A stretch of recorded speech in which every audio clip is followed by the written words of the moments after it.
Hey guys. So today, what we're going to go over is the Inca. We should have already reviewed some of the stuff from Monday and then also last Thursday. Excuse me. um, so you went over the city of Machu Picchu and also your Aztec notes. Just to review on the city of Machu Picchu, it was basically a secret Inca city. It was never discovered by the Spanish. It was said that there's a lot of theories, from trying to hide from the Spanish to aliens set up the city.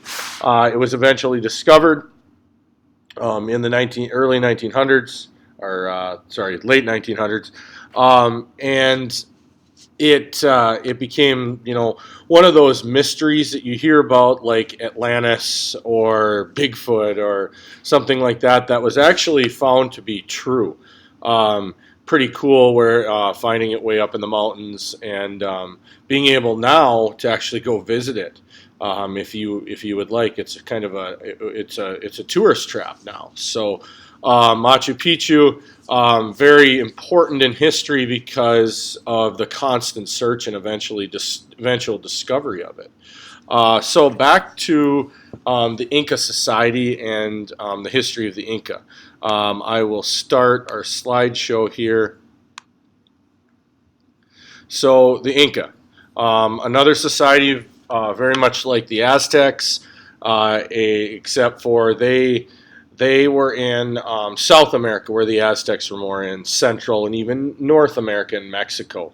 The Inca was a society. Again, they started out somewhat small and did very similar things that the Aztecs did. They ended up becoming very skilled warriors and taking over some of the surrounding tribes.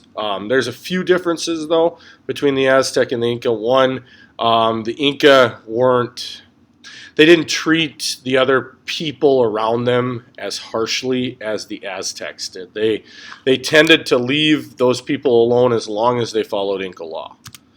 So the Inca was a tribe that lived in the Andes Mountains in northwest South America. So if I go to Google, my friend Google, whoops, and I go here and I go Andes, South America map. See how easy this is? And I'm going to just go to an image. I'm going to click on this one right here. The Andes Mountains are going to run approximately right here. Second highest mountain range in the world, before the Himalayas in Asia, and probably known as the harshest area in the world mountain-wise. There's a lot more traffic. There's a lot more planes, people that hike into the Andes than do really the Himalayas. Although the Himalayas are probably more well known because they have the highest peak in the world, Mount Everest. The Andes, like I said, runs all the way through even Argentina, western Argentina, and then most of Chile is the Andes, except for kind of the back side of it towards the ocean. So that's where your Inca society came from. It's really cool. The studies of mountain tribes, and not just the Incas, but other mountain tribes, and even people in the area where the Incas lived, that they've developed, humans have developed actual larger lung capacities where they can breathe more air. So like when they're in those higher altitudes, they wouldn't struggle to breathe like we would, like us lowlanders. If any of you have ever been to even tall hills and you're from the flatlands of North Dakota, you might not experience breathing problems, but your ears probably popped, something with the change in air pressure. So we are very different than the people that live in the Andes or even the Himalayas or other mountain ranges throughout the world. Um, the capital of the Andes is, or the capital of the Andes, the capital of the Incas was name was Cusco. Okay, and Cusco is in what is modern day Peru. Um, it was a capital city, much like Tenochtitlan, and it was, the center of very much what the people of the Inca did. I'm going to go back to the slideshow here. Okay. It didn't start out as a real big empire, but it had a lot of riches. They found a lot of gold in the mountains. So in most societies, gold means power. And it also means, you're very rich. And once you're very rich, you can pay people off, you can train your warriors, you can do a lot of different things. Um, and that's the way the Andes built their empire. One real cool thing about the Andes is you look at this picture, they're the first civilization to practice something called terracing. So any society back in whenever pre-grocery store, you're growing your own food, you're eating and you're consuming your own food. You're what's called a cottage industry, and what that means is you're doing everything for yourself. You're butchering, you're growing, whatever crops you're growing. One crop that the Andes or that the Incas are known for is sweet potatoes. So those of you that like sweet potatoes, they are native to South America, and the Andes were pretty famous for growing them. They also have a couple other things that I had to look up and I'd never heard of. But if you look here, this is terracing. So what they did is they would grow their crops in this area right here, and then just on the flats here. And what would happen is the rain would come down, and so if you look at the mountains in the background, that rain's going to just slide right down the mountain. So in the case of the terracing, okay, the rain would come from the top, and all these terraces where it's flat here would catch that rain. And so when it would catch that rain, they would be able to grow fertile crops on the tops of mountains. It was a very effective farming practice for them.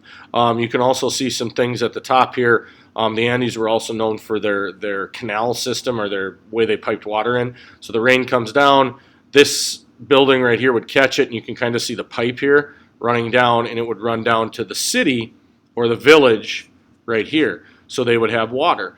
And one thing about especially the Andes, the backside of the Andes, is they got a lot of rain. So water was never a problem for the Incas. So Inca society and government. The Incas were a monarchy. What does that mean? Basically, I'd like to, once you've got to this point in the video, stop and discuss it with somebody just real quick, figure out what it means. Their government consists of the head of the army, the head of religion and control. That's not necessarily all true. They also had a king. If you have a head of their religion in control, that would be a theocracy.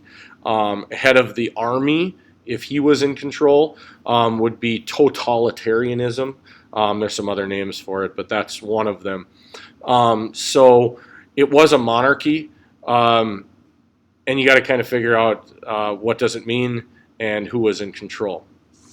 So their society had a lot of ranks, and skilled people mean like people with a trade, people that like blacksmiths, people, even royalty. They might not have had a trade, but they would have had. They would have been royalty, so they would have been part of that skilled people. So if you're a non-skilled worker, you're Joe Schmo farmer, you had little or no say in the society. You couldn't vote, you couldn't own land, you couldn't do anything. So if you had a trade, such as a blacksmith, or say a warrior, you had a rank in society from top to bottom. The Inca Empire, they had a lot of skilled warriors, much like the Aztecs. They became the strongest tribe in the area. And then they did the very, very similar things to the Aztecs. They took over tribes in their area, but largely, like I said, they'd leave them alone as long as they were following Inca rules. And Inca rules consisted of basically, don't be, you know what. And there are some other ones. You had to pay tax to the Inca, and there were several different ways you could pay tax. You could pay by crop, you could pay by gold, and then some other ways. But you had to do that, and if you didn't, the Inca, the Inca would come in and run your society. At the height of its power, the Inca were the largest empire in South America. They were from accounts that I know of, they were fair. They were a little where the Aztecs were more kind of you do this or else. The Incas were not like that. They controlled in a different way, and they had a very complex system of how they ran their government. I'm not going to get into that, but they really, as long as you obeyed the Inca, they were very good to you, is from what I understand. So the last thing we're going to talk about is the fall of the Inca. And the fall of the Inca largely due to a guy by the name of Francisco Pizarro. And Francisco Pizarro had been to America before conquering the Incas. He had actually been part of an expedition that they didn't find the Pacific Ocean, but they went across Panama and saw the Pacific Ocean for the first time from the Americas. They saw it as, the first Europeans to see it. So I don't like the word they discovered it, because they didn't discover it, it was already there. They didn't find it because there was many Native Americans in the area that knew where the Pacific Ocean was, but they were the first Europeans to see it from the Americas. So Francisco Pizarro was not he wasn't a nice guy, but he was also, not necessarily in his defense, but he was following what Spanish society believed at the time. They were conquistadors, conquerors. So they were out to pillage the peoples of South America, Central America, wherever they could get, and they were going to get gold and get their country rich, and that was their goal. They had no goal to settle. They were just there to take the land's riches and bring it back to Spain, and make their country rich. So Francisco Pizarro, what he did is he petitioned the government of Spain to lead a conquest into South America. His first initial try, he had to petition the king. He was turned down. So what happened is Cortez in 1519, he went in and he conquered the Aztecs, brought all this wealth back to Spain. Well, as soon as that happened, the royalty of Spain said, well, maybe there's more there. So they granted Pizarro's conquest or his expedition and conquest to South America. So what happened was Pizarro had already known about the Incas. He just needed to locate them. He went to visit the Incas. He had contacted them before. He just needed to locate Incan society. He'd kind of been the outlier before. He had 180 soldiers, a few cannons, some various heavy artillery. And what he was going to do is he was going to set up an ambush for the king of the Incas while they were celebrating a victory in battle.